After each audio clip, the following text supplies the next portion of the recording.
Walden, by Henry David Thoreau. Chapter 7. The Bean Field. Meanwhile my beans, the length of whose rows added together was 7 miles already planted, were impatient to be hoed, for the earliest had grown considerably before the latest were in the ground. Indeed, they were not easily to be put off. What was the meaning of this so steady and self-respecting, this small Herculean labour, I knew not. I came to love my rows, my beans, though so many more than I wanted. They attached me to the earth, and so I got strength, like Antaeus. But why should I raise them? Only heaven knows. This was my curious labour all summer, to make this portion of the earth's surface, which had yielded only cinquefoil, blackberries, John's wort, and the like before, sweet wild fruits and pleasant flowers, produce instead this pulse. What shall I learn of beans, or beans of me? I cherish them, I hoe them, early and late I have an eye to them, and this is my day's work. It is a fine broad leaf to look on. My auxiliaries are the dews and rains which water this dry soil. And what fertility is in the soil itself, which for the most part is lean and effete? My enemies are worms, cool days, and most of all woodchucks. The last have nibbled for me 1/4 of an acre clean. But what right had I to oust John's wort and the rest, and break up their ancient herb garden? Soon, however, the remaining beans will be too tough for them, and go forward to meet new foes. When I was 4 years old, as I well remember, I was brought from Boston to this my native town, through these very woods and this field, to the pond.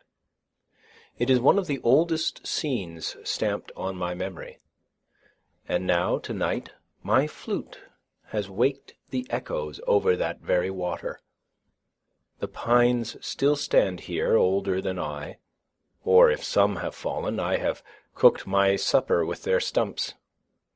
And a new growth is rising all around, preparing another aspect for new infant eyes. Almost the same John's wort springs from the same perennial root in this pasture. And even I have at length helped to clothe that fabulous landscape of my infant dreams. And one of the results of my presence and influence is seen in these bean leaves, corn blades, and potato vines. I planted about 2 acres and a half of upland, and as it was only about 15 years since the land was cleared, and I myself had got out 2 or 3 cords of stumps, I did not give it any manure. But in the course of the summer it appeared by the arrowheads which I turned up in the hoeing, that an extinct nation had anciently dwelled here and planted corn and beans ere white men came to clear the land, and so to some extent had exhausted the soil for this very crop. Before yet any woodchuck or squirrel had run across the road, or the sun had got above the shrub oaks, while all the dew was on, though the farmers warned me against it, I would advise you to do all your work, if possible, while the dew is on. I began to level the ranks of haughty weeds in my bean-field, and throw dust upon their heads. Early in the morning I worked barefooted, dabbling like a plastic artist in the dewy and crumbling sand. But later in the day the sun blistered my feet. There the sun lighted me to hoe beans, pacing slowly backward and forward over that yellow, gravelly upland, between the long green rows, 15 rods, the one end terminating in a shrub-oak copse, where I could rest in the shade, the other in a blackberry field, where the green berries deepened their tints by the time I had made another bout. Removing the weeds, putting fresh soil about the bean stems, and encouraging this weed which I had sown, making the yellow soil express its summer thought in bean leaves and blossoms rather than in wormwood and piper and millet grass, making the earth say beans instead of grass. This was my daily work. As I had little aid from horses or cattle or hired men or boys or improved implements of husbandry, I was much slower, and became much more intimate with my beans than usual. But labour of the hands, even when pursued to the verge of drudgery, is perhaps never the worst form of idleness. It has a constant and imperishable moral, and to the scholar it yields a classic result. A very agricola laboriosus was I to travellers bound westward through Lincoln and Wayland to nobody knows where, they sitting at their ease in gigs with elbows on knees and reins loosely hanging in festoons, I the home-staying, laborious native of the soil. But soon my homestead was out of their sight and thought. It was the only open and cultivated field for a great distance on either side of the road. So they made the most of it. And sometimes the man in the field heard more of travellers' gossip and comment than was meant for his ear. Beans so late? Peas so late? For I continued to plant when others had begun to hoe. The ministerial husbandman had not suspected it. Corn, my boy, for fodder, corn for fodder. Does he live there? Asks the black bonnet of the grey coat, and the hard-featured farmer reins up his grateful Dobbin to inquire what you are doing where he sees no manure in the furrow, and recommends a little chip dirt, or any little waste stuff, or it may be ashes or plaster. But here were 2 acres and a half of furrows, and only a hoe for cart and 2 hands to draw it, there being an aversion to other carts and horses, and chip dirt far away. Fellow travellers, as they rattled by, compared it aloud with the fields which they had passed, so that I came to know how I stood in the agricultural world. This was one field not in Mr. Coleman's report. And by the way, who estimates the value of the crop which nature yields in the still wilder fields unimproved by man? The crop of English hay is carefully weighed, the moisture calculated, the silicates and the potash. But in all dells and pond-holes in the woods and pastures and swamps grows a rich and various crop only unreaped by man. Mine was, as it were, the connecting link between wild and cultivated fields. As some states are civilized and others half-civilized and others savage or barbarous, so my field was, though not in a bad sense, a half-cultivated field. They were beans, cheerfully returning to their wild and primitive state that I cultivated, and my hoe played the ranz de vache for them. Near at hand, upon the topmost spray of a birch, sings the brown thrasher, or red mavis, as some love to call him, all the morning glad of your society, that would find out another farmer's field if yours were not here. While you are planting the seed, he cries, drop it, cover it up, pull it up, pull it up, pull it up. But this was not corn, and so it was safe from such enemies as he. You may wonder what his rigmarole, his amateur Paganini performances on 1 string or on 20, have to do with your planting, and yet prefer it to leached ashes or plaster. It was a cheap sort of top-dressing in which I had entire faith. As I drew a still fresher soil about the rows with my hoe, I disturbed the ashes of unchronicled nations, who in primeval years lived under these heavens, and their small implements of war and hunting were brought to the light of this modern day. they lay mingled with other natural stones, some of which bore the marks of having been burned by Indian fires, and some by the sun, and also bits of pottery and glass brought hither by the recent cultivators of the soil. When my hoe tinkled against the stones, that music echoed to the woods in the sky, and was an accompaniment to my labour, which yielded an instant and immeasurable crop. It was no longer beans that I hoed, nor I that hoed beans, and I remembered with as much pity as pride, if I remembered at all, my acquaintances who had gone to the city to attend the oratorios. The night-hawk circled overhead in the sunny afternoons, for I sometimes made a day of it, like a mote in the eye, or in heaven's eye, falling from time to time with a swoop and a sound as if the heavens were rent, torn at last to very rags and tatters, and yet a seamless cope remained. Small imps that fill the air and lay their eggs on the ground, on bare sand or rocks on the tops of hills, where few have found them, graceful and slender like ripples caught up from the pond, as leaves are raised by the wind to float in the heavens. Such kindredship is in nature. The hawk is aerial brother of the wave which he sails over and surveys. Those his perfect air-inflated wings answering to the elemental unfledged pinions of the sea.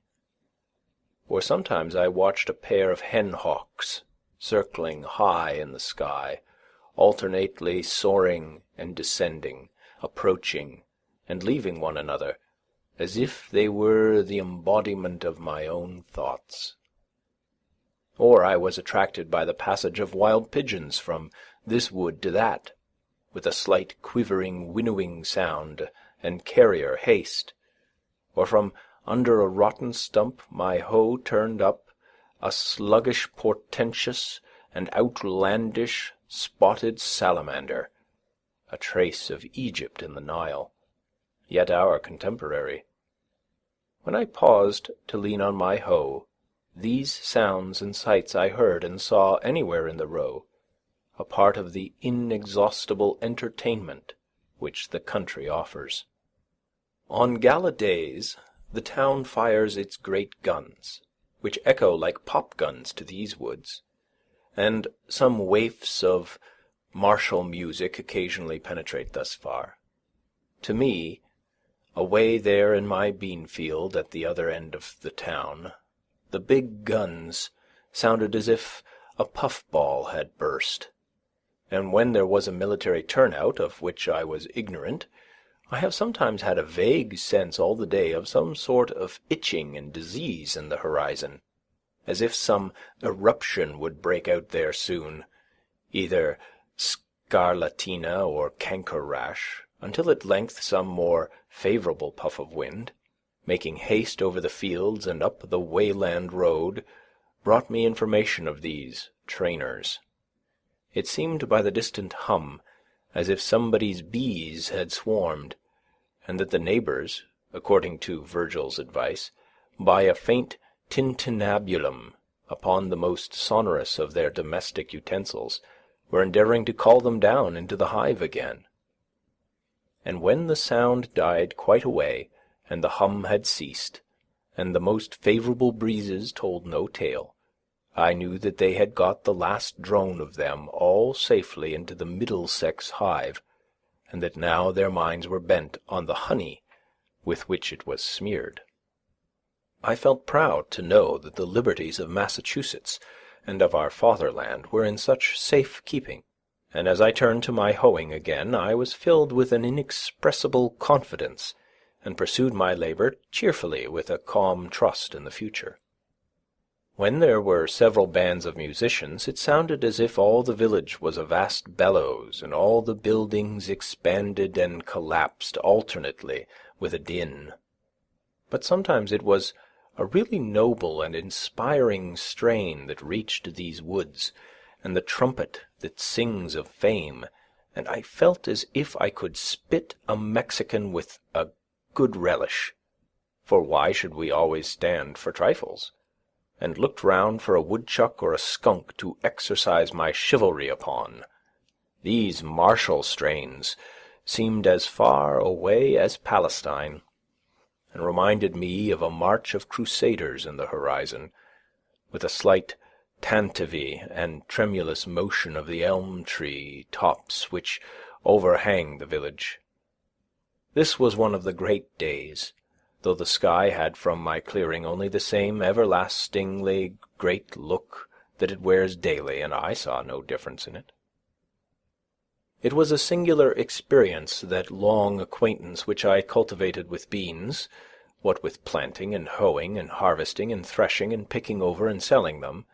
The last was the hardest of all. I might add eating, for I did taste. I was determined to know beans. When they were growing, I used to hoe from 5 o'clock in the morning till noon, and commonly spent the rest of the day about other affairs. Consider the intimate and curious acquaintance one makes with various kinds of weeds.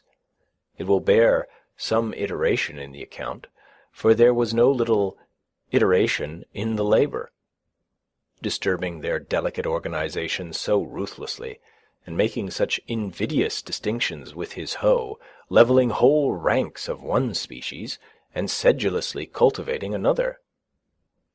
That's Roman wormwood, that's pigweed, that's sorrel, that's piper grass. Have at him.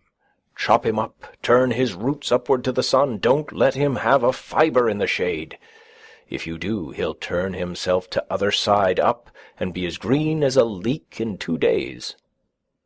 A long war, not with cranes, but with weeds, those Trojans who had sun and rain and dews on their side. Daily the beans saw me come to their rescue, armed with a hoe, and thin the ranks of their enemies, filled up the trenches with weedy dead. Many a lusty crest, waving Hector, that towered a whole foot above his crowding comrades, fell before my weapon and rolled in the dust. Those summer days, which some of my contemporaries devoted to the fine arts in Boston or Rome, and others to contemplation in India, and others to trade in London or New York, I thus, with the other farmers of New England, devoted to husbandry. Not that I wanted beans to eat, for I am by nature a Pythagorean, so far as beans are concerned, whether they mean porridge or voting, and exchange them for rice. But perchance, as some must work in fields, if only for the sake of tropes and expression, to serve a parable maker one day. It was on the whole a rare amusement, which, continued too long, might have become a dissipation. Though I gave them no manure, and did not hoe them all at once, I hoed them unusually well as far as I went, and was paid for it in the end. There being, in truth, as Evelyn says, no compost or laitation whatsoever comparable to this continual motion, repastination, and turning of the mould with the spade. The earth, he adds elsewhere, especially if fresh, has a certain magnetism in it, by which it attracts the salt, power, or virtue, call it either, which gives it life, and is the logic of all the labour and stir we keep about it to sustain us. All the dungings and other sordid temperings being but the vicar's succedaneous to this improvement. Moreover, this being one of those worn-out and exhausted lay fields which enjoy their Sabbath, had perchance, as Sir Kenelm Digby thinks likely, attracted vital spirits from the air. I harvested 12 bushels of beans. But to be more particular, for it is complained that Mr. Coleman has reported chiefly the expensive experiments of gentlemen farmers, my outgoes were, for a hoe, 54 cents. Ploughing, harrowing, and furrowing, $7.50, too much. Beans for seed, $3.12 plus. Potatoes for seed, $1.33. Peas for seed, 40 cents. Turnip seed, 6 cents. White line for crow fence, 2 cents. Horse cultivator and boy 3 hours, $1. Horse and cart to get crop, 75 cents. In all, $14.72 plus. My income was patrem familias vendessum non emassum es apportet, from 9 bushels and 12 quarts of beans sold, $16.94. 5 bushels large potatoes, $2.50. 9 bushels small potatoes, $2.25. Grass, $1. Stalks, 75 cents. In all, $23.44, leaving a pecuniary profit, as I have elsewhere said, of $8.71 plus. This is the result of my experience in raising beans. Plant the common small white bush bean about the 1st of June, in rows 3 feet by 18 inches apart, being careful to select fresh, round, and unmixed seed. First look out for worms and supply vacancies by planting anew.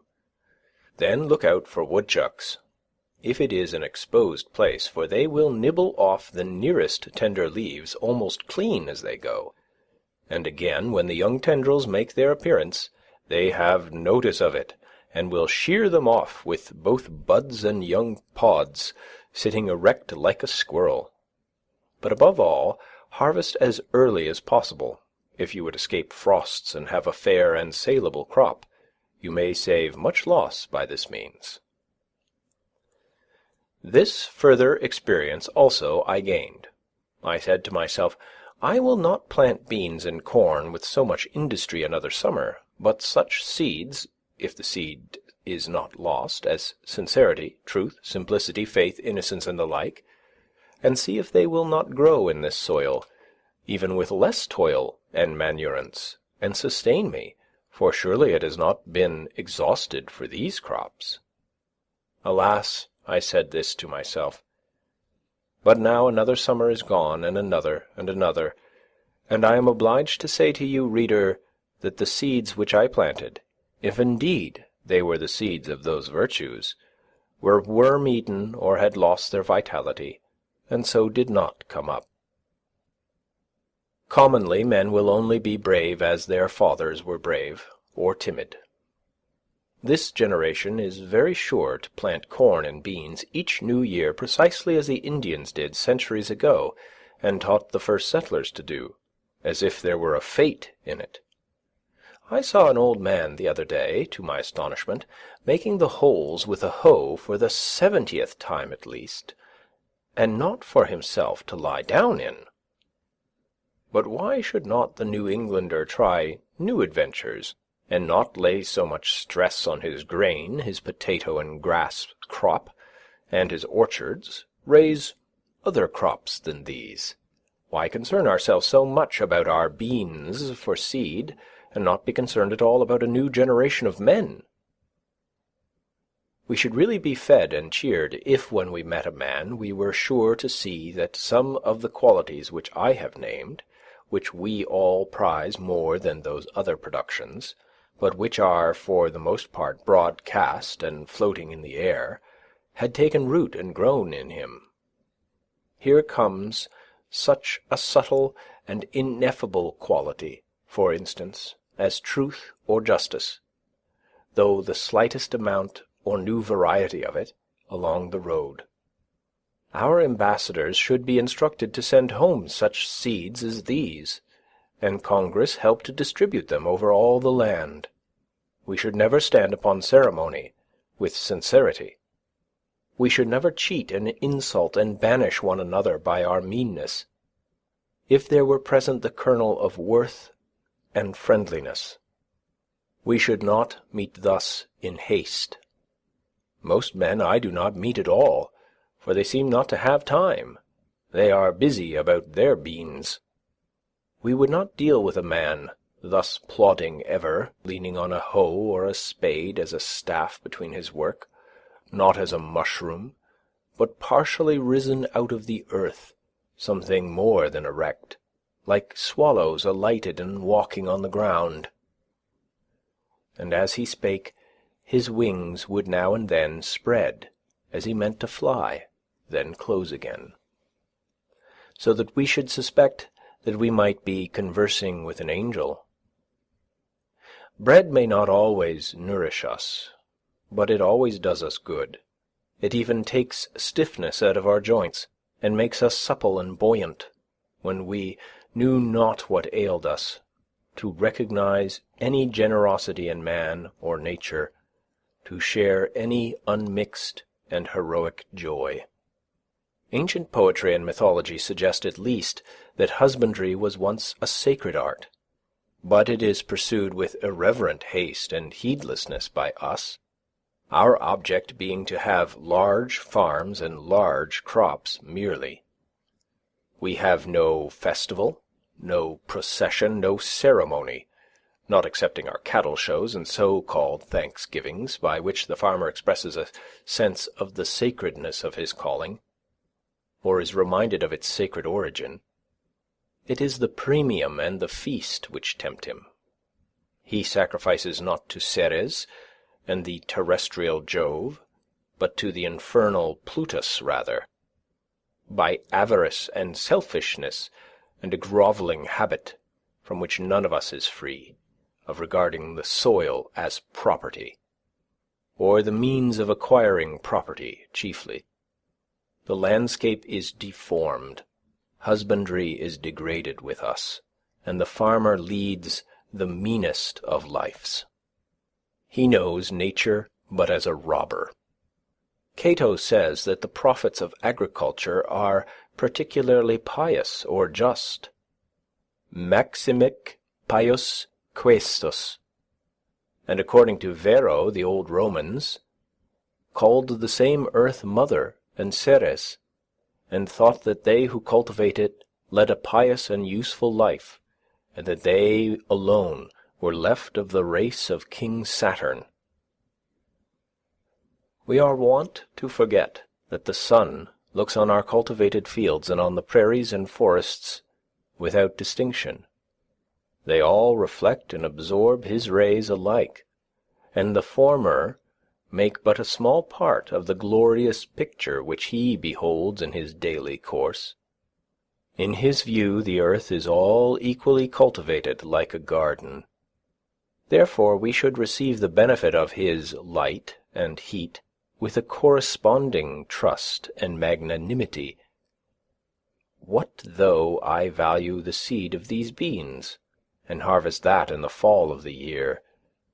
This broad field which I have looked at so long looks not to me as the principal cultivator, but away from me to influences more genial to it, which water and make it green. These beans have results which are not harvested by me. Do they not grow for woodchucks partly? The ear of wheat, in Latin spica, obsoletely specca, from spe, hope, should not be the only hope of the husbandman. Its kernel or grain, granum, from gerendo, bearing, is not all that it bears. How then can our harvest fail?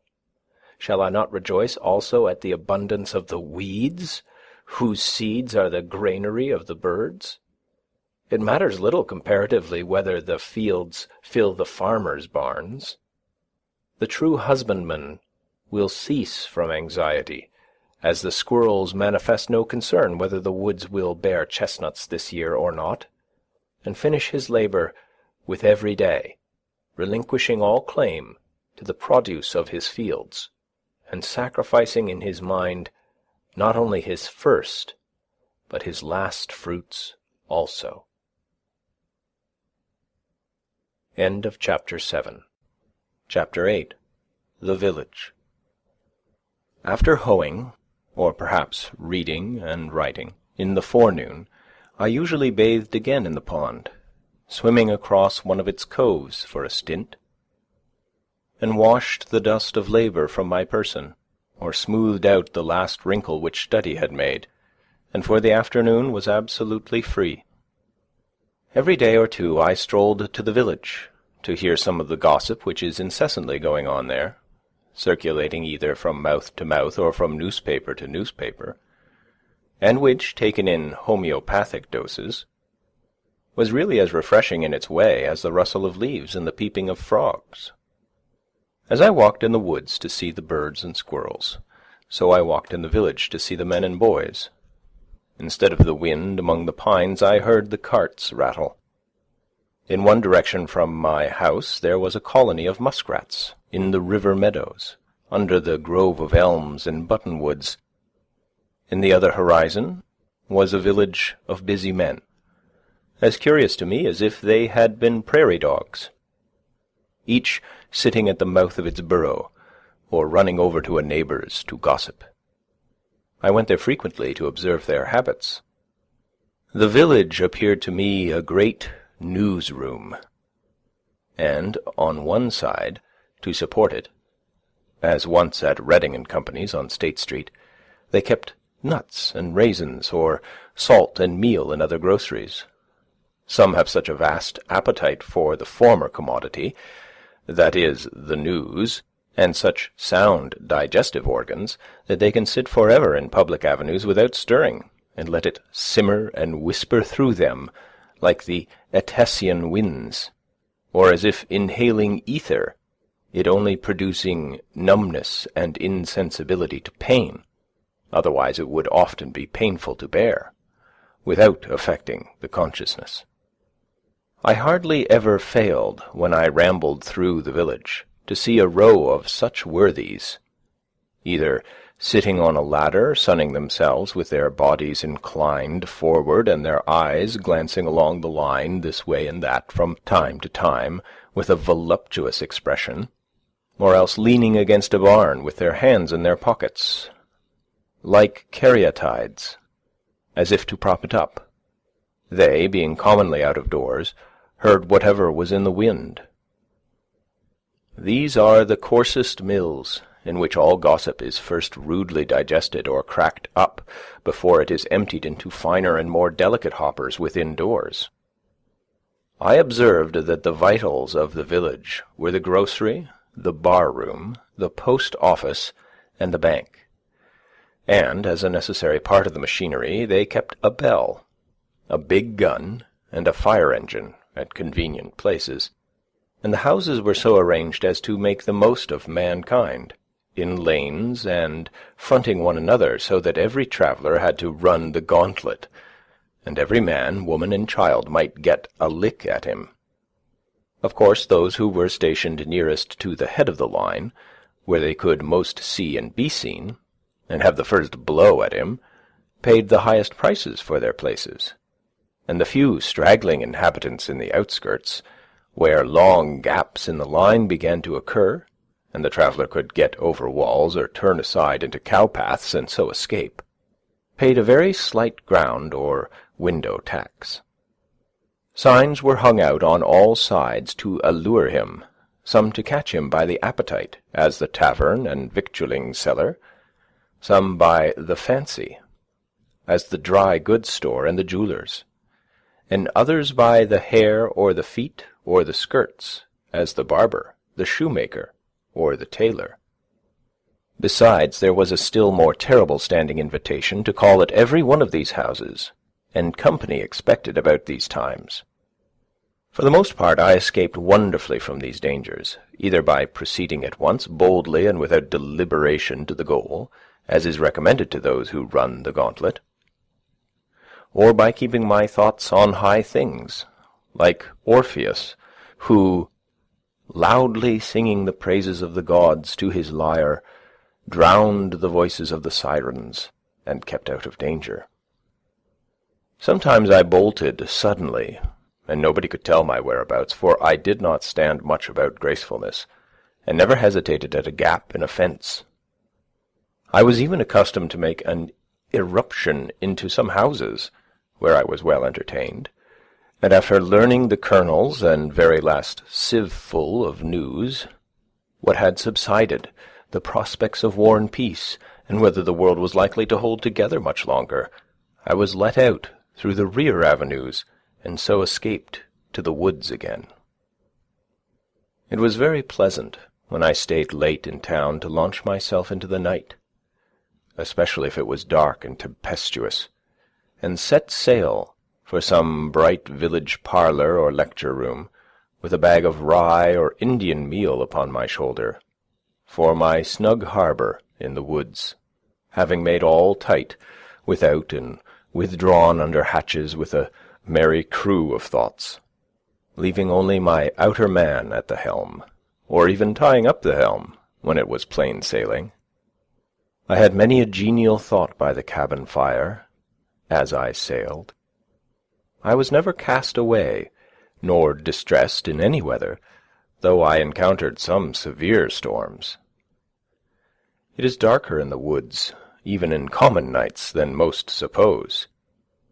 I frequently had to look up at the opening between the trees above the path in order to learn my route, and, where there was no cart path, to feel with my feet the faint track which I had worn, or steer by the known relation of particular trees, which I felt with my hands, passing between two pines, for instance, not more than 18 inches apart, in the midst of the woods, invariably in the darkest night.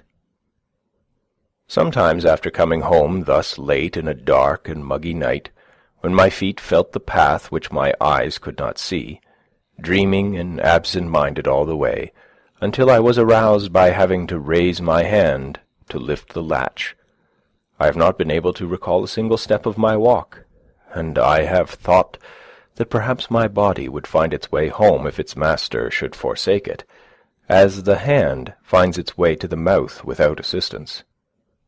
Several times, when a visitor chanced to stay into evening, and it proved a dark night, I was obliged to conduct him to the cart path in the rear of the house, and then point out to him the direction he was to pursue, and in keeping which he was to be guided rather by his feet than his eyes. One very dark night I directed thus on their way 2 young men who had been fishing in the pond. They lived about a mile off through the woods, and were quite used to the route. A day or two after, one of them told me that they wandered about the greater part of the night, close by their own premises, and did not get home till toward morning, by which time, as there had been several heavy showers in the meanwhile, and the leaves were very wet, they were drenched to their skins. I have heard of many going astray even in the village streets, when the darkness was so thick that you could cut it with a knife, as the saying is. Some who live in the outskirts, having come to town a-shopping in their wagons, have been obliged to put up for the night, and gentlemen and ladies making a call have gone 1/2 a mile out of their way, feeling the sidewalk only with their feet, and not knowing when they turned. It is a surprising and memorable as well as valuable experience to be lost in the woods any time. Often in a snowstorm, even by day, one will come out upon a well-known road and yet find it impossible to tell which way leads to the village. Though he knows that he has travelled it 1,000 times, he cannot recognize a feature in it, but it is as strange to him as if it were a road in Siberia. By night, of course, the perplexity is infinitely greater. In our most trivial walks we are constantly, though unconsciously, steering like pilots by certain well-known beacons and headlands. And if we go beyond our usual course, we still carry in our minds the bearing of some neighbouring cape, and not till we are completely lost or turned around, for a man needs only to be turned round once with his eyes shut in this world to be lost, do we appreciate the vastness and strangeness of nature. Every man has to learn the points of compass again as often as he awakes, whether from sleep or any abstraction, not till we are lost. In other words, not till we have lost the world do we begin to find ourselves and realize where we are and the infinite extent of our relations. One afternoon near the end of the first summer, when I went to the village to get a shoe from the cobbler's, I was seized and put into jail, because, as I have elsewhere related, I did not pay a tax to, or recognize the authority of, the state which buys and sells men, women, and children like cattle at the door of its senate house. I had gone down to the woods for other purposes. But wherever a man goes, men will pursue and paw him with their dirty institutions, and if they can, constrain him to belong to their desperate odd-fellow society. It is true, I might have resisted forcibly with more or less effect, might have run amok against society, but I preferred that society should run amok against me, it being the desperate party. However, I was released the next day, obtained my mended shoe, and returned to the woods, in season to get my dinner of huckleberries on Fairhaven Hill. I was never molested by any person but those who represented the state. I had no lock nor bolt but for the desk which held my papers, not even a nail to put over my latch or windows. I never fastened my door night or day, though I was to be absent several days, not even when the next fall I spent a fortnight in the woods of Maine.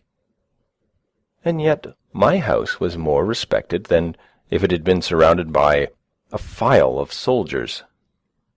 The tired rambler could rest and warm himself by my fire, the literary amuse himself with a few books on my table, or the curious, by opening my closet door, see what was left of my dinner and what prospect I had of supper. Yet, though many people of every class came this way to the pond, I suffered no serious inconvenience from these sources, and I never missed anything but one small book, a volume of Homer, which perhaps was improperly gilded, and this I trust a soldier of our camp has found by this time. I am convinced that if all men were to live as simply as I then did, thieving and robbery would be unknown. These take place only in communities where some have got more than is sufficient, while others have not enough. The Pope's Homers would soon get properly distributed. Nec bella ferunt faginus astabat dom scyphus ante dapis. Nor wars did men molest, when only beechen bulls were in request. You who govern public affairs, what need have you to employ punishments? Love virtue, and the people will be virtuous. The virtues of a superior man are like the wind. The virtues of a common man are like the grass. Aye, the grass, when the wind passes over it, bends. End of Chapter 8. Chapter 9. The Pawns. Sometimes, having a surfeit of human society and gossip, and worn out all my village friends, I rambled still farther westward than I habitually dwell, into yet more unfrequented parts of the town, to fresh woods and pastures new, or while the sun was setting made my supper of huckleberries and blueberries on Fairhaven Hill, and laid up a store for several days. The fruits do not yield their true flavor to the purchaser of them, nor to him who raises them for the market. There is but one way to obtain it, yet few take that way. If you would know the flavor of huckleberries, ask the cowboy or the partridge. It is a vulgar error to suppose that you have tasted huckleberries who never plucked them. A huckleberry never reaches Boston, they have not been known there since they grew on her 3 hills. The ambrosial and essential part of the fruit is lost, with the bloom which is rubbed off in the market cart, or they become mere provender. As long as eternal justice reigns, not one innocent huckleberry can be transported thither from the country's hills. Occasionally, after my hoeing was done for the day, I joined some impatient companion who had been fishing on the pond since morning, as silent and motionless as a duck or a floating leaf, and after practising various kinds of philosophy, had concluded commonly by the time I arrived that he belonged to the ancient sect of Cenobites. There was one older man, an excellent fisher and skilled in all kinds of woodcraft, who was pleased to look upon my house as a building erected for the convenience of fishermen, and I was equally pleased when he sat in my doorway to arrange his lines. He at one end of the boat and I at the other, but not many words passed between us, for he had grown deaf in his later years, but he occasionally hummed a psalm, which harmonized well enough with my philosophy. Our intercourse was thus altogether one of unbroken harmony, far more pleasing to remember than if it had been carried on by speech. When, as was commonly the case, I had none to commune with, I used to raise the echoes by striking with a paddle on the side of my boat, filling the surrounding woods with circling and dilating sounds, stirring them up as the keeper of a menagerie his wild beasts, until I elicited a growl from every wooded vale and hillside. In warm evenings I frequently sat in the boat playing the flute, and saw the perch, which I seemed to have charmed, hovering around me, and the moon travelling over the ribbed bottom, which was strewed with the wrecks of the forest. Formerly I had come to this pond adventurously from time to time, in dark summer nights, with a companion, and making a fire close to the water's edge, which we thought attracted the fishes, we caught pouts with a bunch of worms strung on a thread, and when we had done far in the night, threw the burning brands high into the air like sky-rockets, which, coming down into the pond, were quenched with a loud hissing, and we were suddenly groping in total darkness. Through this, whistling a tune, we took our way to the haunts of men again, but now I had made my home by the shore.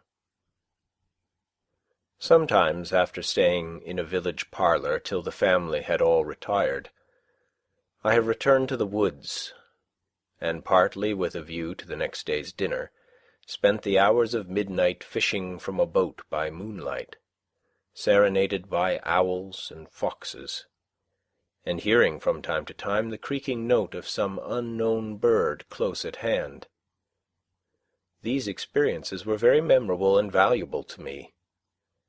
Anchored in 40 feet of water, and 20 or 30 rods from the shore, surrounded sometimes by thousands of small perch and shiners, dimpling the surface with their tails in the moonlight, and communicating by a long flaxen line with mysterious nocturnal fishes which had their dwelling 40 feet below, or sometimes dragging 60 feet of line about the pond as I drifted in the gentle night breeze, now and then feeling a slight vibration along it, indicative of some life prowling about its extremity, of dull, uncertain, blundering purpose there, and slow to make up its mind. At length you slowly raise, pulling hand over hand, some horned pout, squeaking and squirming to the upper air. It was very queer, especially in dark nights, when your thoughts had wandered to vast and cosmogonal themes in other spheres, to feel this faint jerk, which came to interrupt your dreams and link you to nature again. It seemed as if I might next cast my line upward into the air, as well as downward into this element, which was scarcely more dense. Thus I caught two fishes, as it were, with one hook. The scenery of Walden is on a humble scale, and, though very beautiful, does not approach to grandeur, nor can it much concern one who has not long frequented it, or lived by its shore. Yet this pond is so remarkable for its depth and purity as to merit a particular description. It is a clear and deep green well, 1/2 mile long and 1 3/4 in circumference, and contains about 61½ acres. A perennial spring in the midst of pine and oak woods, without any visible inlet or outlet, except by the clouds and evaporation. The surrounding hills rise abruptly from the water to the height of 40 to 80 feet, though on the southeast and east they attain to about 100 and 150 feet respectively, within 1/4 and 1/3 of a mile. They are exclusively woodland. All our Concord waters have two colours at least, one when viewed at a distance, and another more proper close at hand. The first depends more on the light, and follows the sky.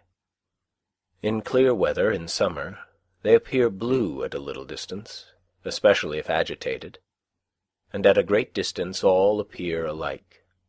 In stormy weather they are sometimes a dark slate colour. The sea, however, is said to be blue one day and green another, without any perceptible change in the atmosphere. I have seen our river when, the landscape being covered with snow, both water and ice were almost as green as grass. Some consider blue to be the colour of pure water, whether liquid or solid. But looking directly down into our waters from a boat, they are seen to be of very different colours. Walden is blue at one time and green at another, even from the same point of view. Lying between the earth and the heavens, it partakes of the colour of both.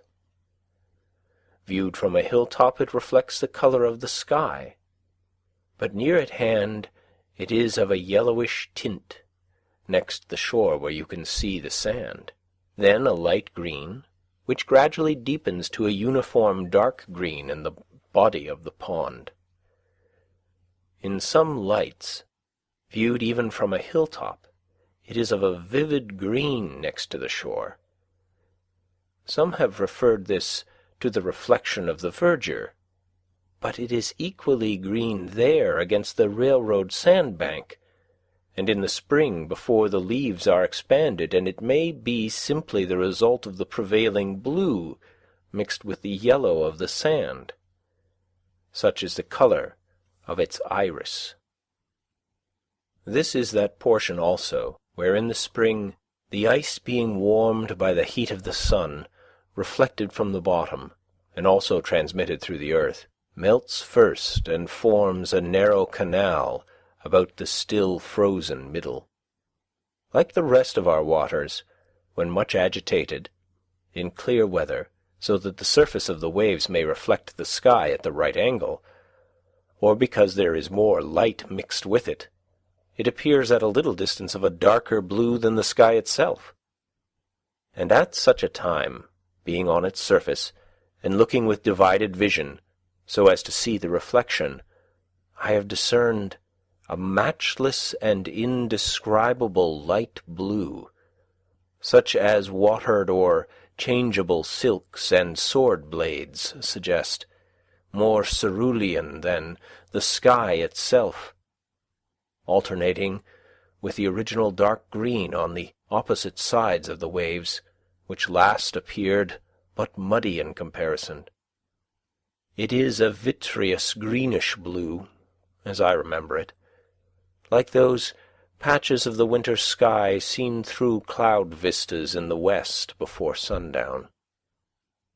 Yet a single glass of its water held up to the light is as colourless as an equal quantity of air. It is well known that a large plate of glass will have a green tint, owing, as the makers say, to its body, but a small piece of the same will be colourless. How large a body of Walden water would be required to reflect a green tint, I have never proved. The water of our river is black, or a very dark brown to one looking directly down on it, and like that of most ponds, imparts to the body of one bathing in it a yellowish tinge.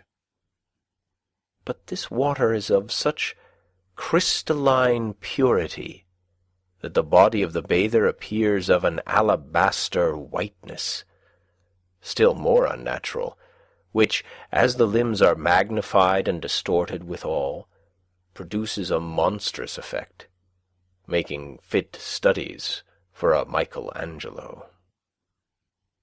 The water is so transparent that the bottom can easily be discerned at the depth of 25 or 30 feet.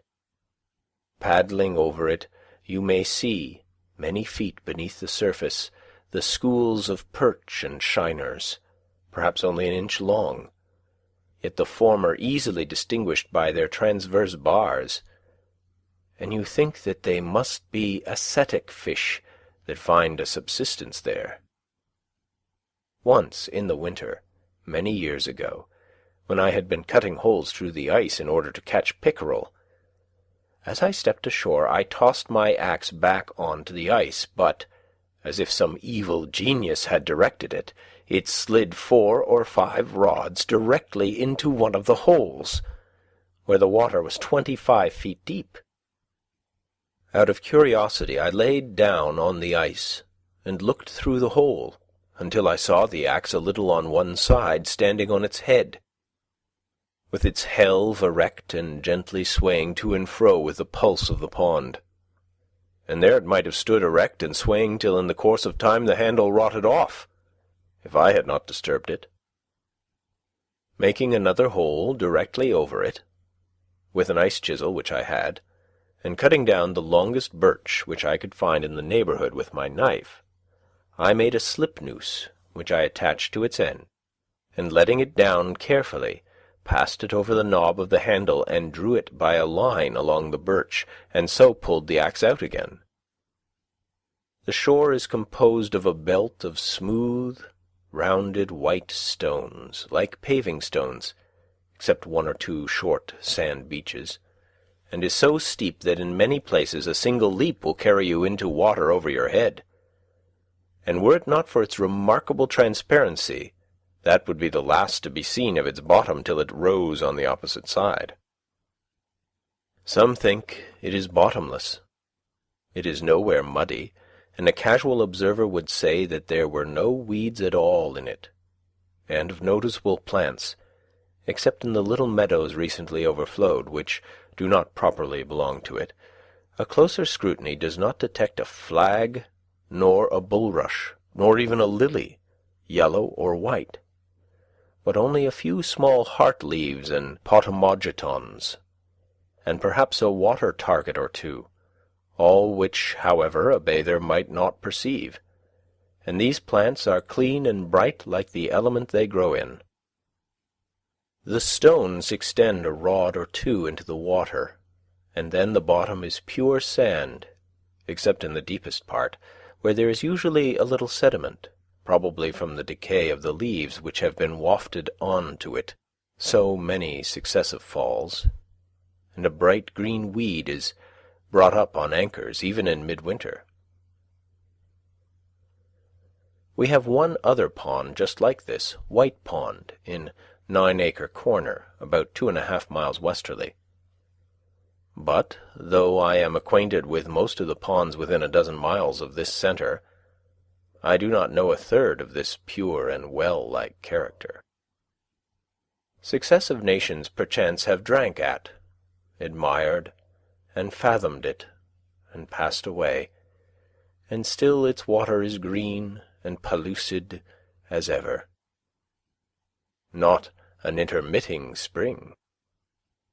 Perhaps on that spring morning when Adam and Eve were driven out of Eden, Walden Pond was already in existence, and even then breaking up in a gentle spring rain accompanied with mist and a southerly wind, and covered with myriads of ducks and geese which had not heard of the fall, when still such pure lakes sufficed them. Even then it had commenced to rise and fall, and had clarified its waters, and coloured them of the hue they now wear, and obtained a patent of heaven to be the only Walden Pond in the world, and distiller of celestial dews.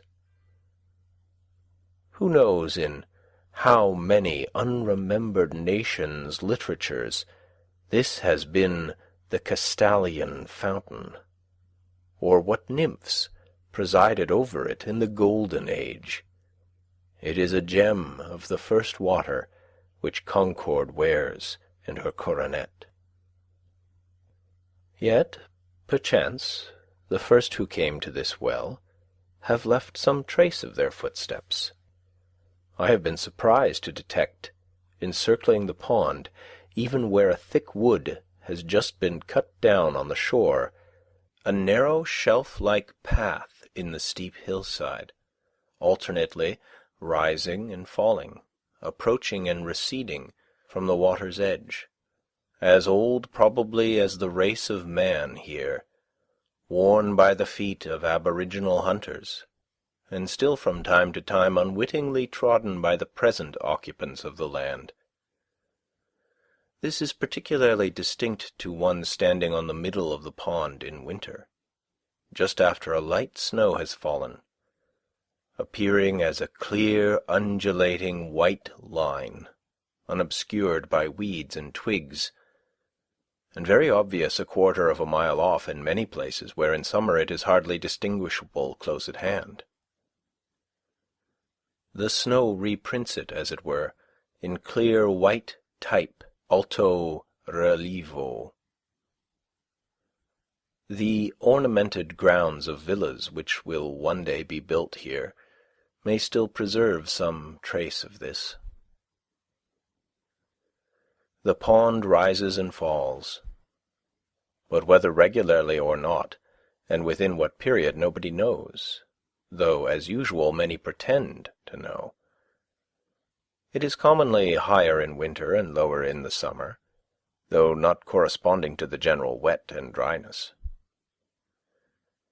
I can remember when it was a foot or two lower, and also when it was at least 5 feet higher than when I lived by it. There is a narrow sandbar running into it, with very deep water on one side, on which I helped boil a kettle of chowder, some 6 rods from the main shore, about the year 1824, which it has not been possible to do for 25 years. And, on the other hand, my friends used to listen with incredulity when I told them that a few years later I was accustomed to fish from a boat in a secluded cove in the woods, 15 rods from the only shore they knew, which place was long since converted into a meadow. But the pond has risen steadily for 2 years, and now, in the summer of '52, is just 5 feet higher than when I lived there, or as high as it was 30 years ago, and fishing goes on again in the meadow.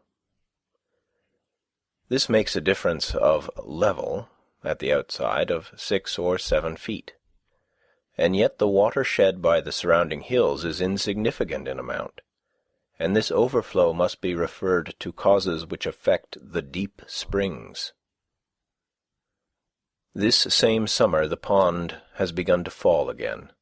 It is remarkable that this fluctuation, whether periodical or not, appears thus to require many years for its accomplishment.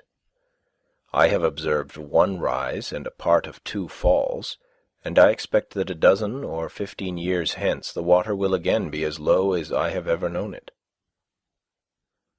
Flint's Pond a mile eastward, allowing for the disturbance occasioned by its inlets and outlets, and the smaller intermediate ponds also, sympathize with Walden,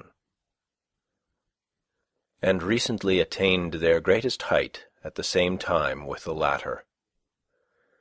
The same is true, as far as my observation goes, of White Pond.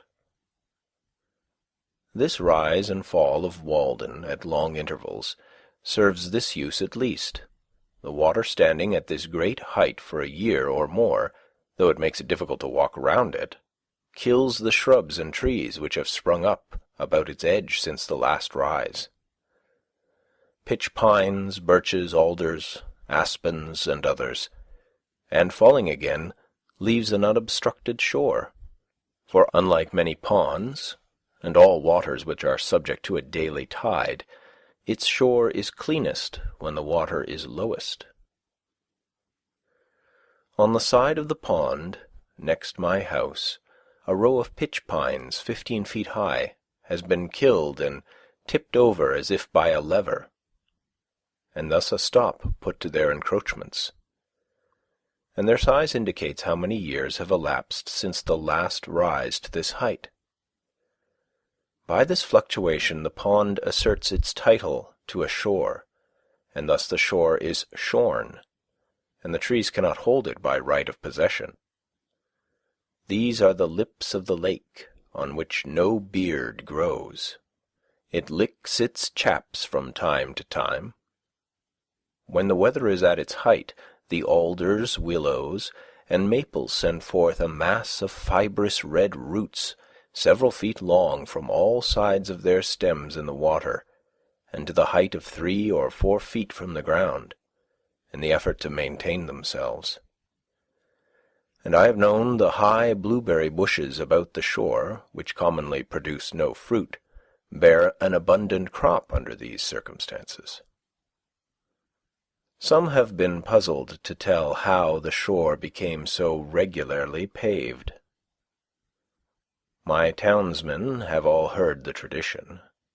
The oldest people tell me that they heard it in their youth, that anciently the Indians were holding a powwow upon a hill here, which rose as high into the heavens as the pond now sinks deep into the earth.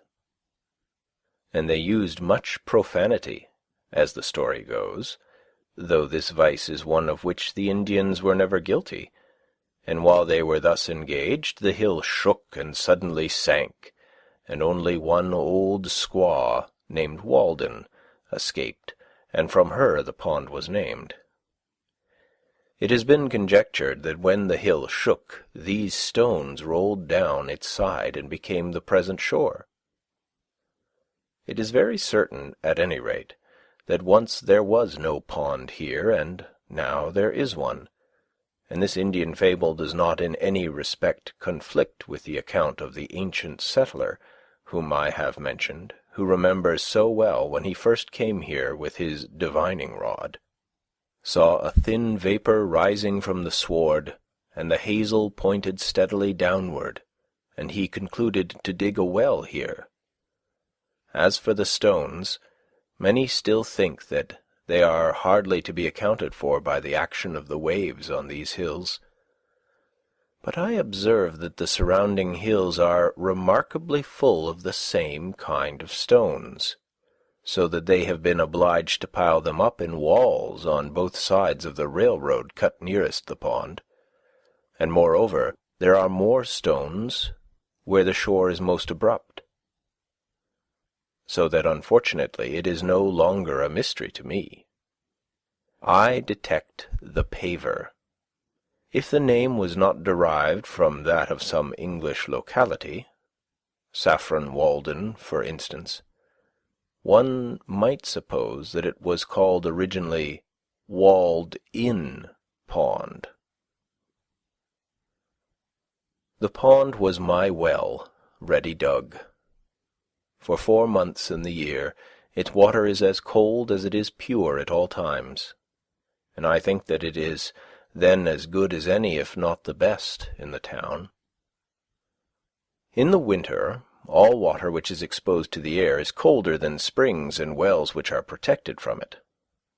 The temperature of the pond water, which had stood in the room where I sat from 5 o'clock in the afternoon till noon the next day, the 6th of March, 1846, the thermometer having been up to 65 or 70 degrees some of the time, owing partly to the sun on the roof, was 42 degrees, or 1 degree colder than the water of one of the coldest wells in the village just drawn.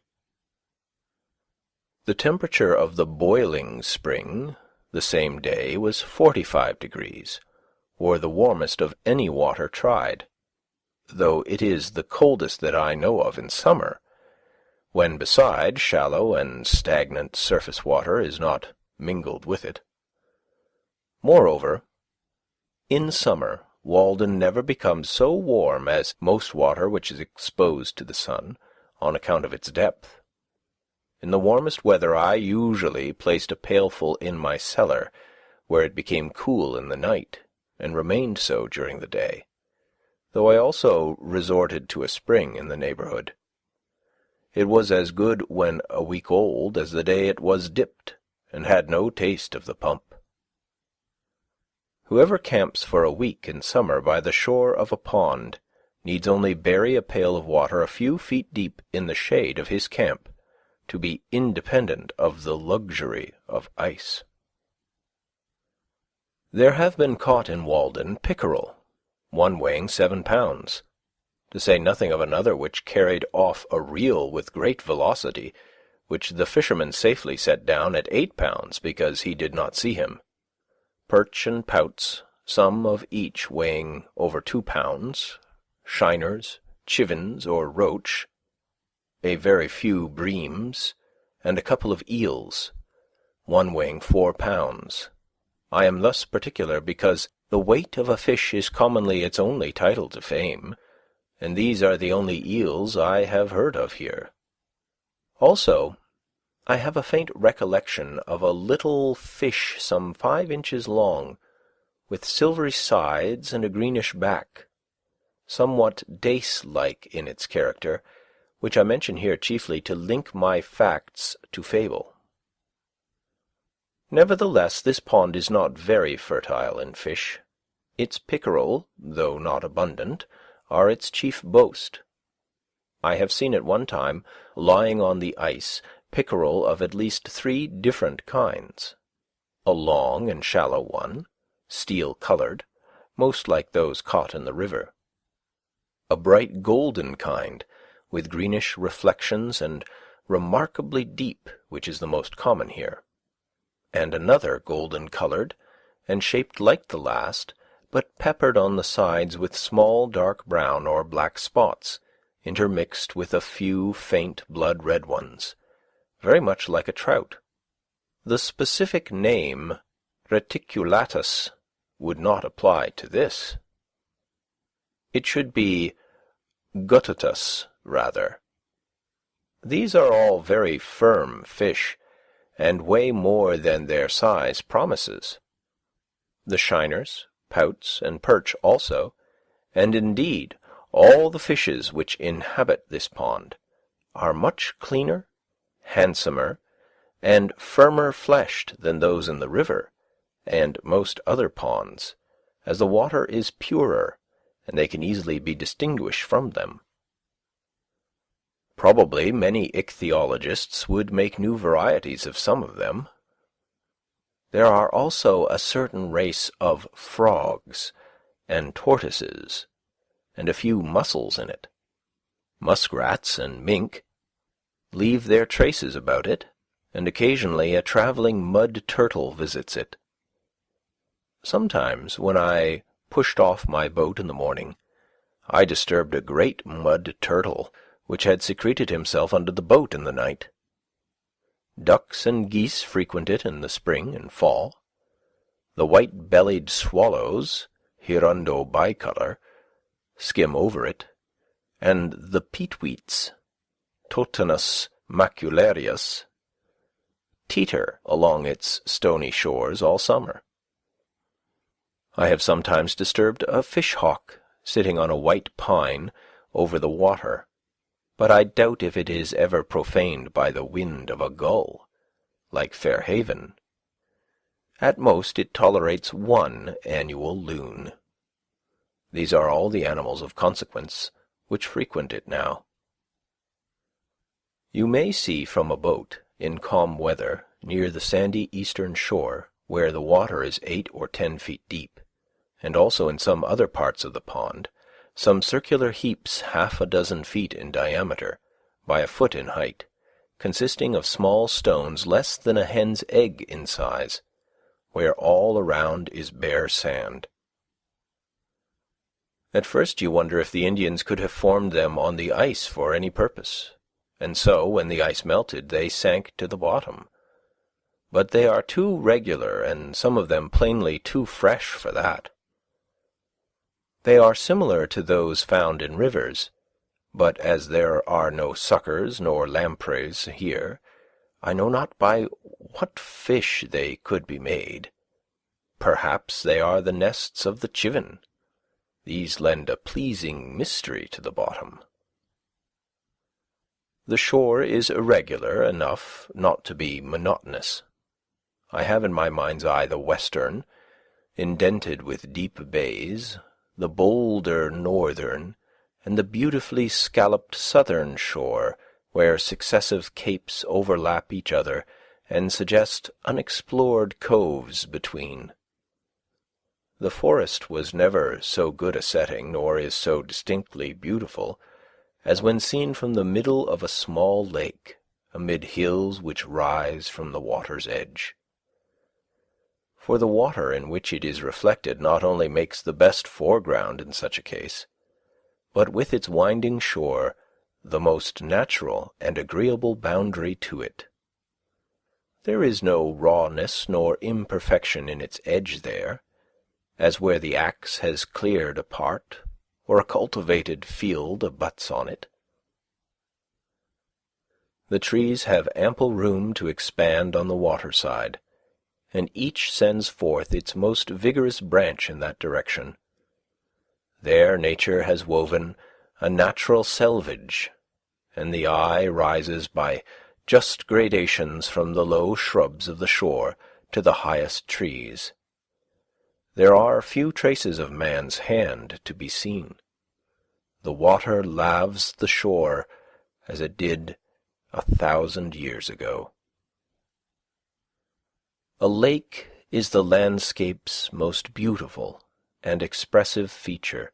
It is earth's eye, looking into which the beholder measures the depth of his own nature. The fluviatile trees next the shore are the slender eyelashes which fringe it, and the wooded hills and cliffs around it are its overhanging brows. Standing on the smooth sandy beach at the east end of the pond, in a calm September afternoon, when a slight haze makes the opposite shoreline indistinct, I have seen whence came the expression, the glassy surface of a lake. When you invert your head, it looks like a thread of finest gossamer stretched across the valley, and gleaming against the distant pine woods, separating one stratum of the atmosphere from another. You would think that you could walk dry under it to the opposing hills, and that the swallows which skim over might perch on it. Indeed, they sometimes dive below this line as if it were by mistake, and are undeceived. As you look over the pond westward, you are obliged to employ both your hands to defend your eyes against the reflected as well as the true sun, for they are equally bright. And if between the two you survey its surface critically, it is literally as smooth as glass, except where the skater insects, at equal intervals, scatter over its whole extent, by their motions in the sun, produce the finest imaginable sparkle on it, or, perchance, a duck plumes itself, or, as I have said, a swallow skims so low as to touch it. It may be that in the distance a fish describes an arc of 3 or 4 feet in the air, and there is one bright flash where it emerges, and another where it strikes the water. Sometimes the whole silvery arc is revealed, or here and there, perhaps, is a thistledown floating on its surface, which the fishes dart at, and so dimple it again. It is like molten glass, cooled but not congealed, and the few motes in it are pure and beautiful like the imperfections in glass. You may often detect a yet smoother and darker water, separated from the rest as if by an invisible cobweb, boom of the water nymphs resting on it. From a hilltop you can see a fish leap in almost any part, for not a pickerel or shiner picks an insect from this smooth surface, but it manifestly disturbs the equilibrium of the whole lake. It is wonderful with what elaborateness this simple fact is advertised. This piscine murder will out, and from my distant perch I distinguish the circling undulations when they are 6 rods in diameter. You can even detect a water-bug, Gyrinus, ceaselessly progressing over the smooth surface 1/4 of a mile off, for they furrow the water slightly, making a conspicuous ripple bounded by 2 diverging lines. But the skaters glide over it without rippling it perceptibly. When the surface is considerably agitated, there are no skaters nor water-bugs on it, but apparently, in calm days, they leave their havens and adventurously glide forth from the shore by short impulses till they completely cover it.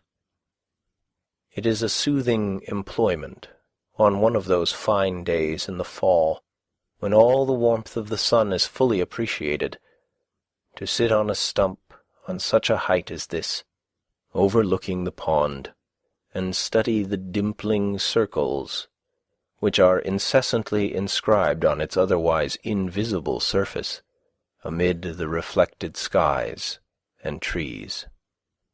Over this great expanse there is no disturbance, but it is thus at once gently smoothed away and assuaged, as, when a vase of water is jarred, the trembling circles seek the shore and all is smooth again. Not a fish can leap or an insect fall on the pond, but it is thus reported in circling dimples, in lines of beauty, as it were the constant welling up of its fountain, the gentle pulsing of its life, the heaving of its breast.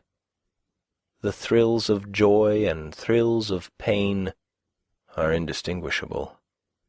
How peaceful the phenomena of the lake! Again the works of man shine as in the spring. Aye, every leaf and twig and stone and cobweb sparkles now at mid-afternoon, as when covered with dew in a spring morning.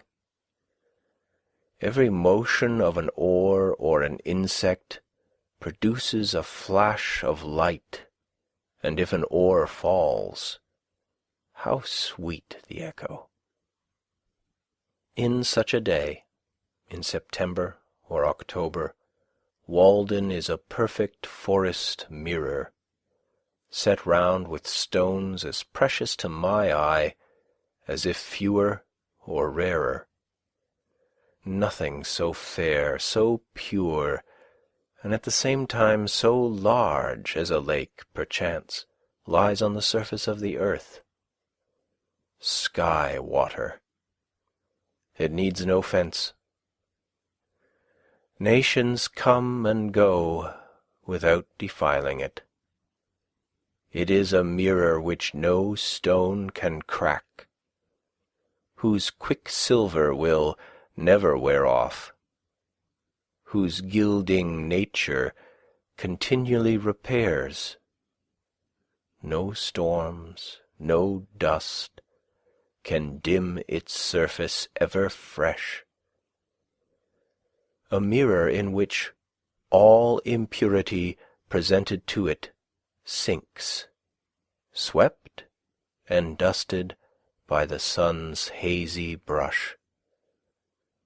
This the light dust cloth, which retains no breath that is breathed on it, but sends its own to float as clouds high above its surface, and be reflected in its bosom still. A field of water betrays the spirit that is in the air. It is continually receiving new life and motion from above. It is intermediate in its nature between land and sky. On land only the grass and trees wave, but the water itself is rippled by the wind. I see where the breeze dashes across it by the streaks or flakes of light. It is remarkable that we can look down on its surface. We shall perhaps look down thus on the surface of air at length, and mark where a still subtler spirit sweeps over it. The skaters and water-bugs finally disappear in the latter part of October, when the severe frosts have come. And then, and in November, usually in a calm day, there is absolutely nothing to ripple the surface.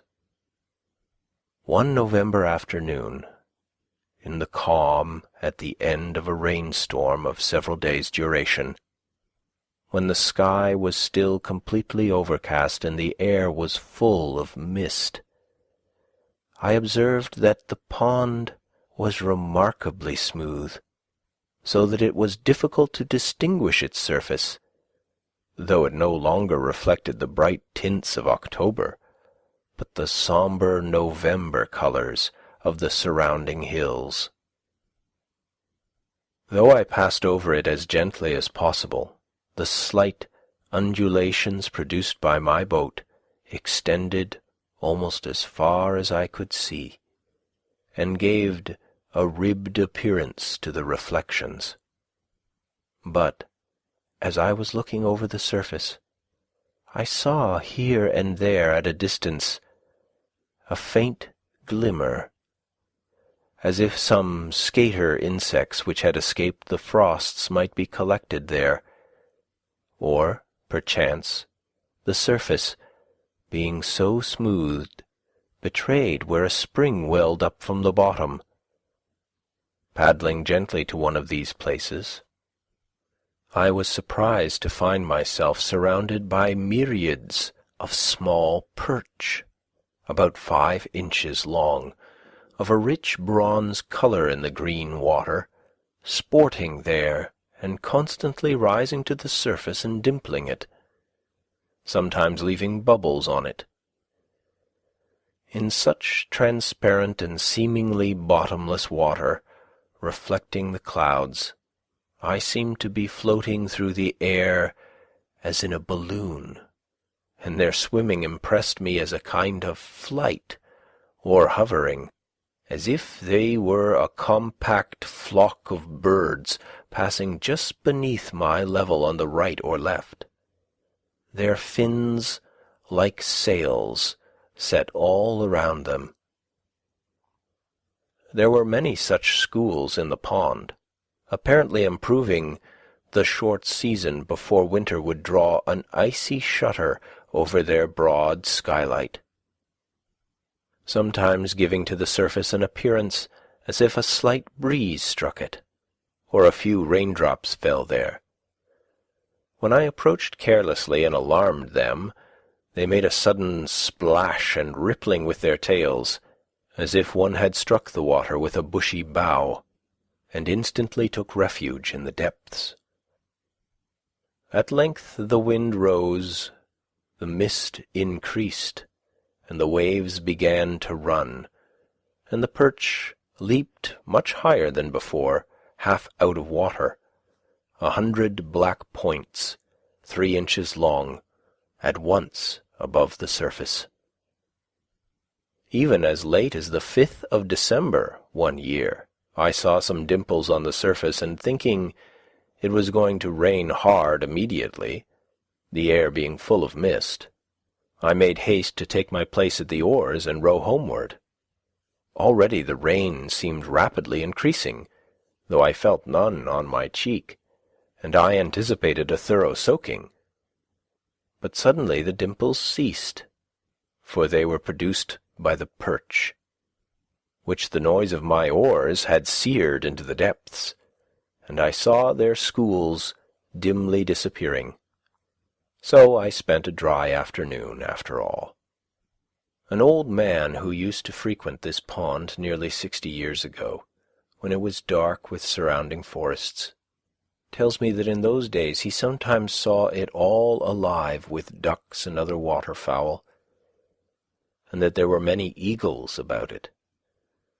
He came here a-fishing, and used an old log canoe which he found on the shore.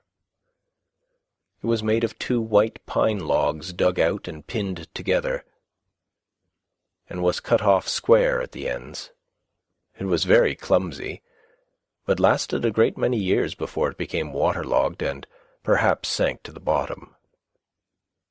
He did not know whose it was. It belonged to the pond. He used to make a cable for his anchor of strips of hickory bark tied together. An old man, a potter, who lived by the pond before the Revolution, told him once that there was an iron chest at the bottom, and that he had seen it. Sometimes it would come floating up to the shore, but when you went toward it, it would go back into the deep water and disappear. I was pleased to hear of the old log canoe, which took the place of an Indian one of the same material but more graceful construction, which perchance had first been a tree on the bank, and then, as it were, fell into the water, to float there for a generation, the most proper vessel for the lake. I remember that when I first looked into these depths, there were many large trunks to be seen indistinctly lying on the bottom, which had either been blown over formerly, or left on the ice at the last cutting, when wood was cheaper, but now they have mostly disappeared. When I first paddled a boat on Walden, it was completely surrounded by thick and lofty pine and oak woods, and in some of its coves grapevines had run over the trees next the water, and formed bowers under which a boat could pass. The hills which form its shores are so steep, and the woods on them then so high, that as you looked down from the west end, it had the appearance of an amphitheatre for some land of sylvan spectacle. I have spent many an hour, when I was younger, floating over its surface as the zephyr willed, having paddled my boat to the middle, and lying on my back across the seats, in a summer forenoon, dreaming awake, until I was aroused by the boat touching the sand, and I arose to see what shore my fates had impelled me to.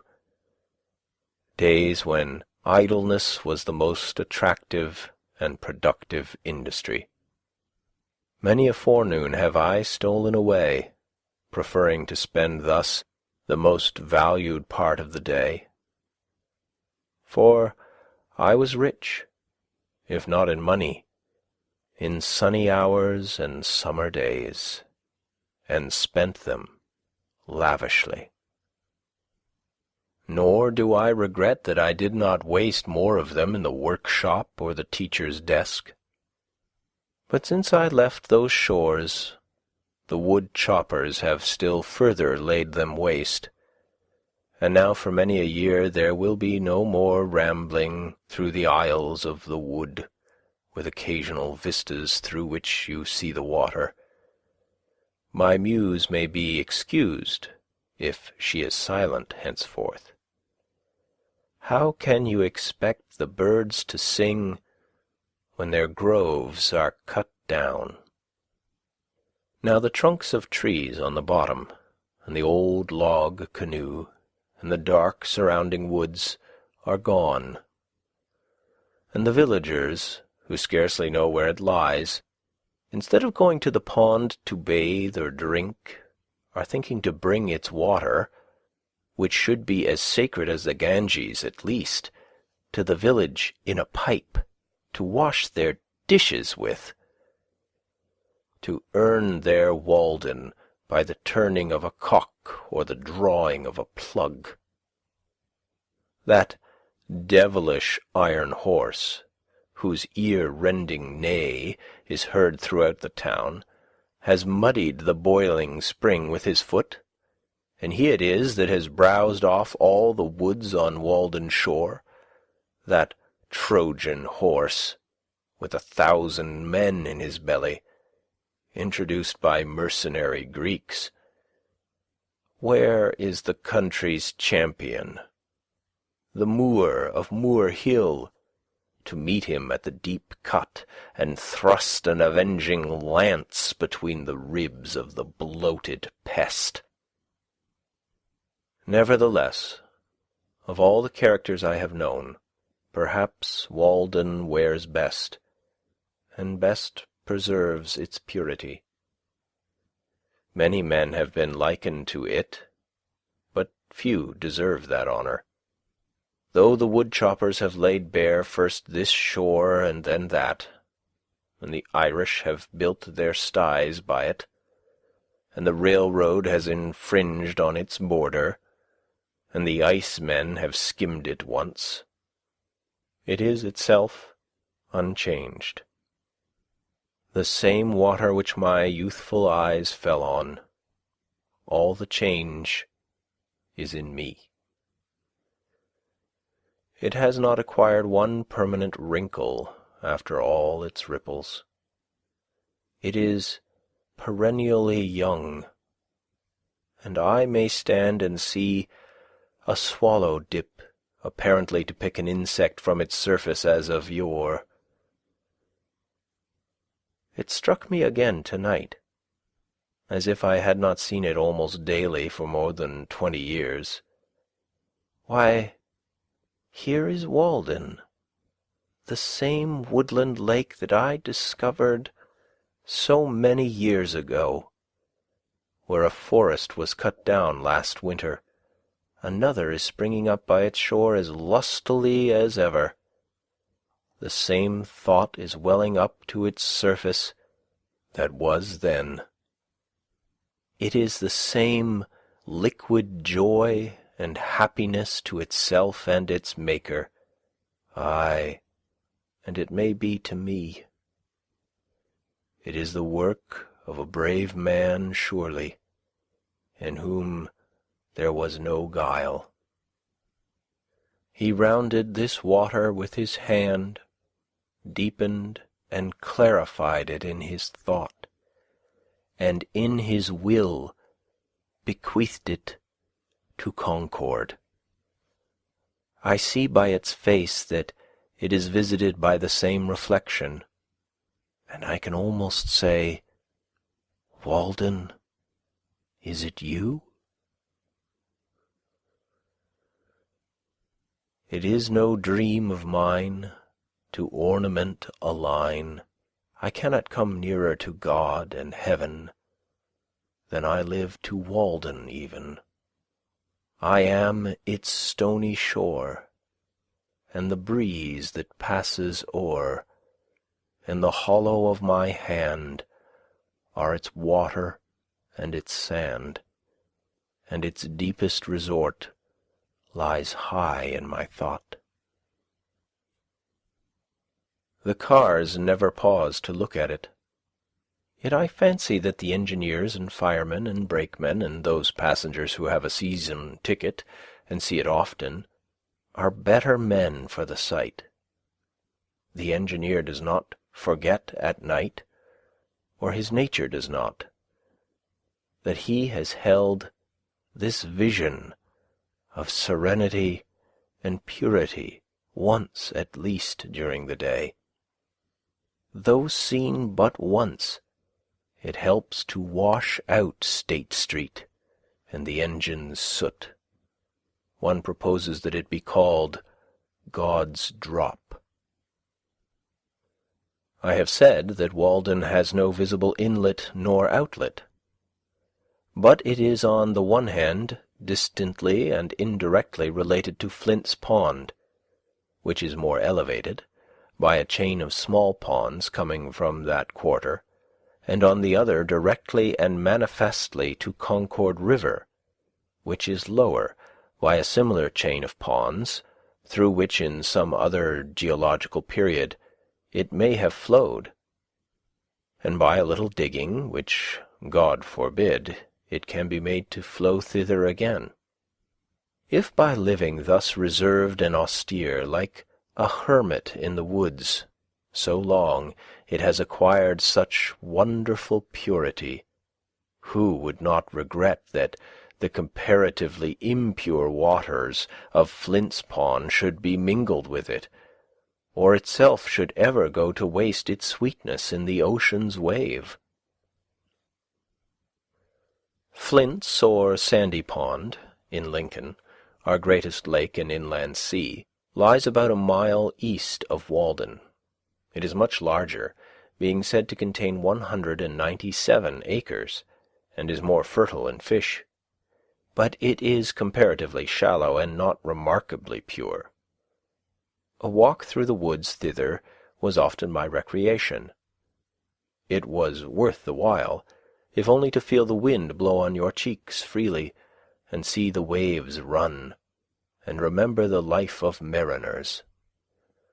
I went a-chestnutting there in the fall on windy days, when the nuts were dropping into the water, and were washed to my feet.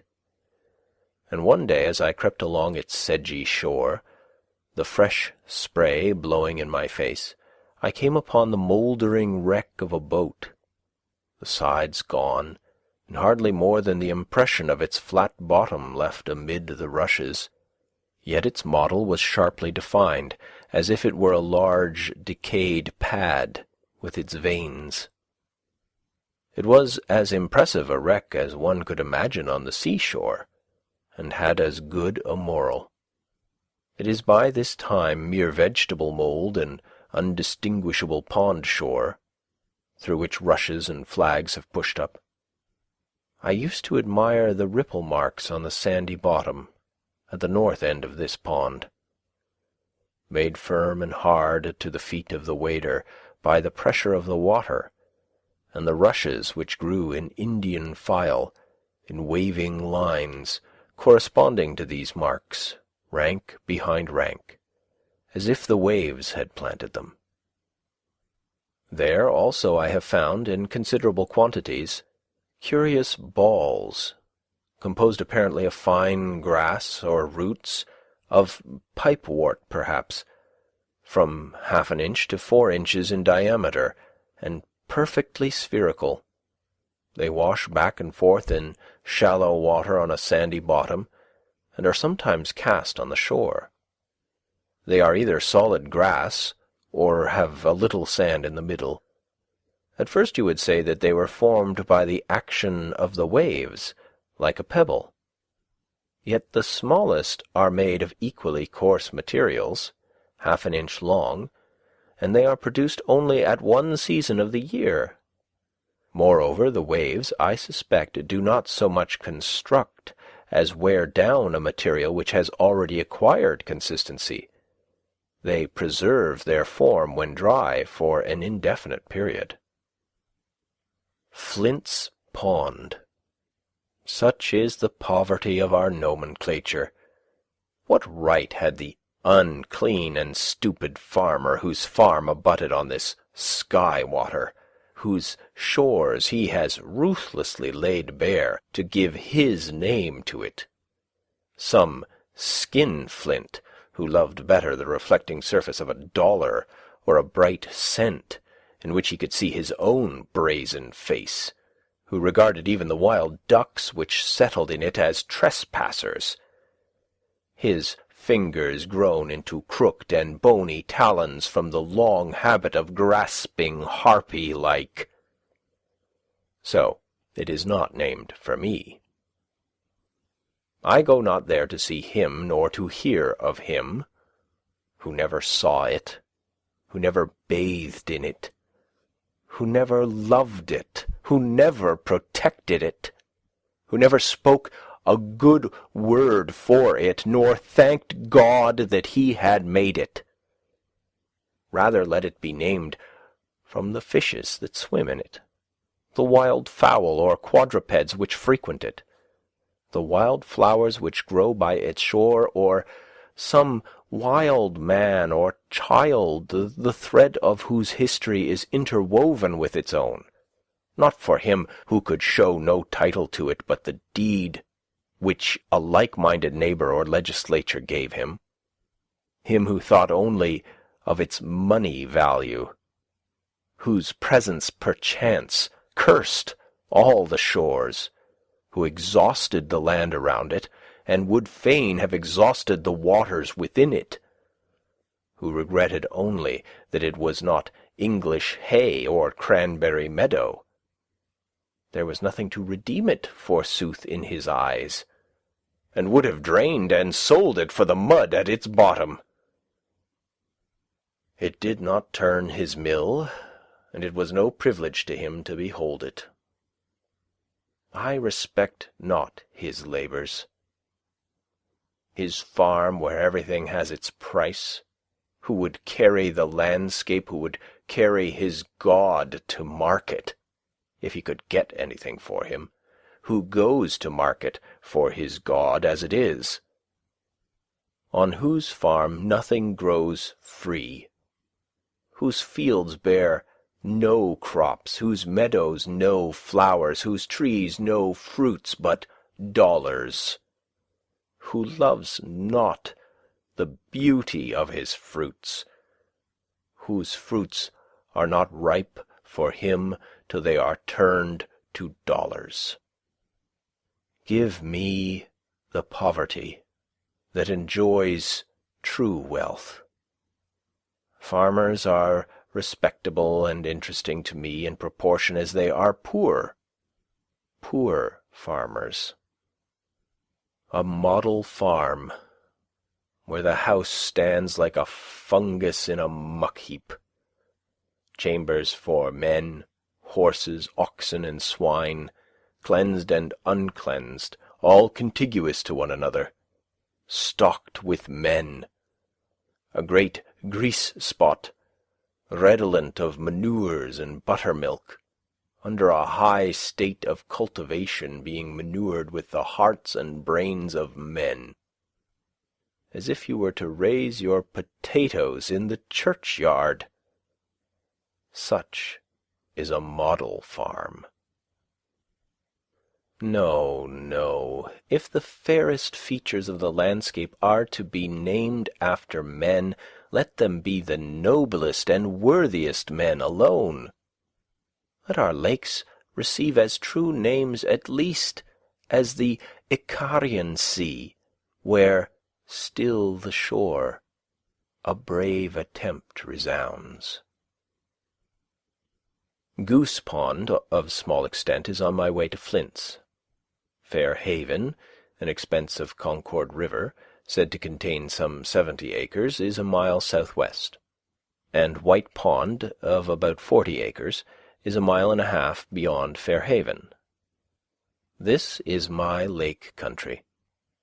These, with Concord River, are my water privileges, and night and day, year in, year out, they grind such grist as I carry to them.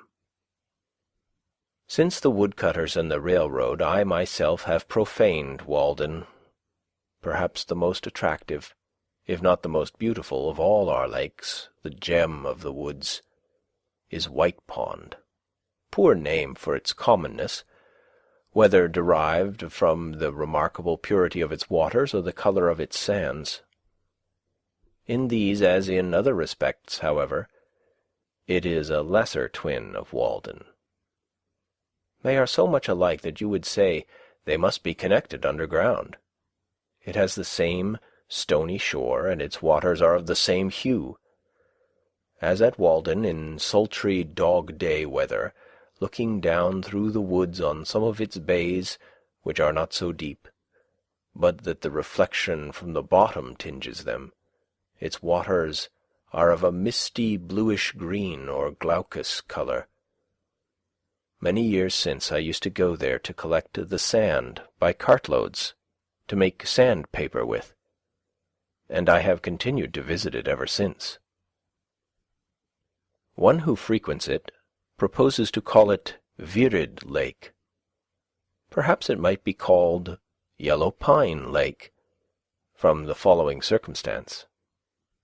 About 15 years ago, you could see the top of a pitch pine, of the kind called yellow pine hereabouts, though it is not a distinct species, projecting above the surface in deep water, many rods from the shore.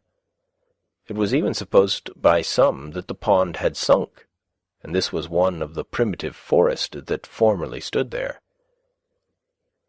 I find that even so long ago as 1792, in a topographical description of the town of Concord by one of its citizens, in the collections of the Massachusetts Historical Society, the author, after speaking of Walden and White Ponds, adds, "In the middle of the latter may be seen, when the water is very low, a tree, which appears as if it grew in the place where it now stands.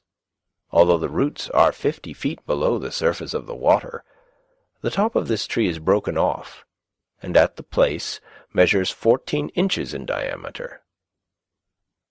In the spring of '49 I talked with the man who lives nearest the pond in Sudbury, who told me that it was he who got out this tree 10 or 15 years before.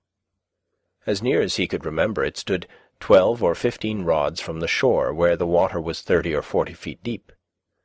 It was in the winter, and he had been getting out ice in the forenoon, and had resolved that in the afternoon, with the aid of his neighbours, he would take out the old yellow pine. He sawed a channel in the ice toward the shore, and hauled it over and along and out onto the ice with oxen. But before he had gone far in his work, he was surprised to find that it was wrong end upward, with the stumps of the branches pointing down, and the small end firmly fastened in the sandy bottom. It was about a foot in diameter at the big end, and he had expected to get a good saw log, but it was so rotten as to be fit only for fuel, if for that. He had some of it in his shed then. There were marks of an axe and of woodpeckers on the butt. He thought that it might have been a dead tree on the shore, but was finally blown over into the pond, and after the top had been waterlogged, while the butt end was still dry and light, had drifted out and sunk, wrong end up. His father, 80 years old, could not remember when it was not there. Several pretty large logs may still be seen lying on the bottom, where, owing to the undulation of the surface, they look like huge water snakes in motion.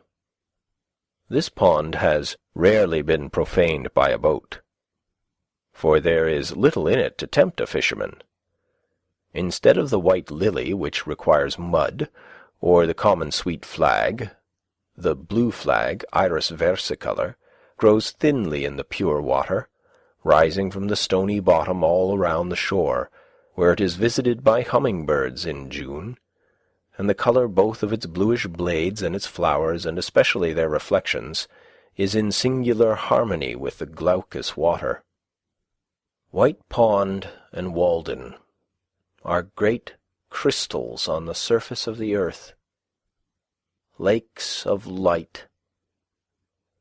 If they were permanently congealed and small enough to be clutched, they would perchance be carried off by slaves, like precious stones, to adorn the heads of emperors. But, being liquid and ample, and secured to us and our successors for ever, we disregard them, and run after the diamond of Kohinoor. They are too pure to have a market value. They contain no muck. How much more beautiful than our lives! How much more transparent than our characters are they! We never learned meanness of them. How much fairer than the pool before the farmer's door, in which his ducks swim. Hither the clean wild ducks come. Nature has no human inhabitant who appreciates her. The birds with their plumage and their notes are in harmony with the flowers. But what youth or maiden conspires with the wild, luxuriant beauty of nature? She flourishes most alone, far from the towns where they reside. Talk of heaven, ye disgrace earth.